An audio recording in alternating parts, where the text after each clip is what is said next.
Ibu-ibu nih lebih sejuk. Terima kasih banyak pimpinan. Assalamualaikum warahmatullahi wabarakatuh.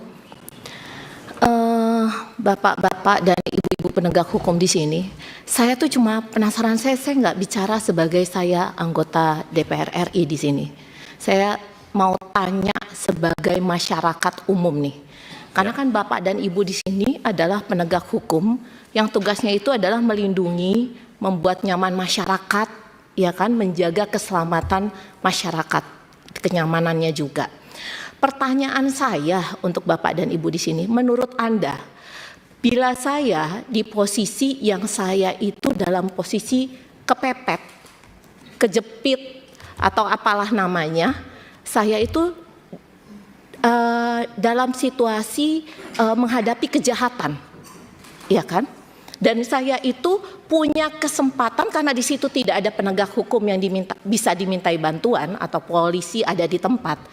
Menurut Bapak dan Ibu, apa yang saya bisa lakukan sementara sebenarnya saya punya kesempatan? Misalnya saya bawa mobil, dia bawa mobil, dia melakukan kejahatan, terus saya kejar, gitu kan?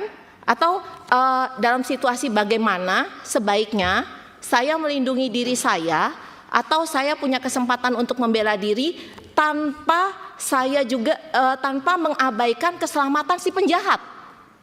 Jadi saya lagi bingung untuk menyelamatkan diri saya, tapi saya juga harus memikirkan cara untuk saya membela diri, jangan sampai si penjahat ini terluka atau bagaimana? Caranya bagaimana itu? Coba saya butuh saran.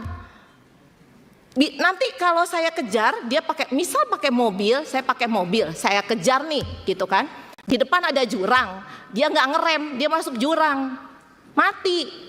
Saya yang disalahin, atau gimana nih? Nah itu saya butuh nih, saya butuh penjelasan dan penerangan seterang-terangnya supaya saya nggak salah dalam membela diri saya. Kalau saya dalam situasi kepepet atau ada penjahat atau apalah. Sebagai masyarakat hukum, saya butuh jawaban nih dari bapak-bapak dan ibu-ibu penegak hukum di sini. Karena luar biasa, bayangin aja, coba selama ini kami di Komisi 3 bagaimana caranya kita menegakkan sama-sama keadilan untuk masyarakat, apalagi untuk kawan-kawan kita Polri di sini. Ini izin Ketua, saya bacakan di sini. Ini nih banyak sekali akhirnya. Terima kasih Pak Polisi atau Polri, cita-cita aku dan kawan-kawanku untuk jadi penjamret profesional akhirnya tercapai. Kalaupun kami meninggoy dengan terhormat. Bahkan korban kami akan ngemis-kemis minta maaf sama keluarga kami. Sekali lagi terima kasih Polri sudah memberitahu kami bahwa profesi jambret adalah profesi mulia di mata hukum. Coba, memalukan kan seperti itu. Jadi tolonglah apa yang kita lakukan di sini, apa yang kita tindak di sini, cobalah berpikir dengan baik dan benar, jangan mendengar atau melakukan hal-hal sebelum berpikir yang jernih. Dan saya butuh jawaban tuh, apa yang mesti saya lakukan kalau saya kepepet dengan tetap menjaga keselamatan si penjahat. Ayo Bapak dan Ibu di sini, Bapak jaksa. Nanti Ibu, ditanggapi Bu, nggak apa-apa. Iya. Terima kasih banyak, itu aja dari saya. Ya. Assalamualaikum warahmatullahi wabarakatuh. Waalaikumsalam. Pak Nabil silakan. Pak Nabil kemudian Pak Martin. Assalamualaikum warahmatullahi wabarakatuh. Terima kasih pimpinan yang kami hormatin dan para anggota Komisi 3 serta tamu undangan. Setelah saya mendengarkan tadi penjelasan semua,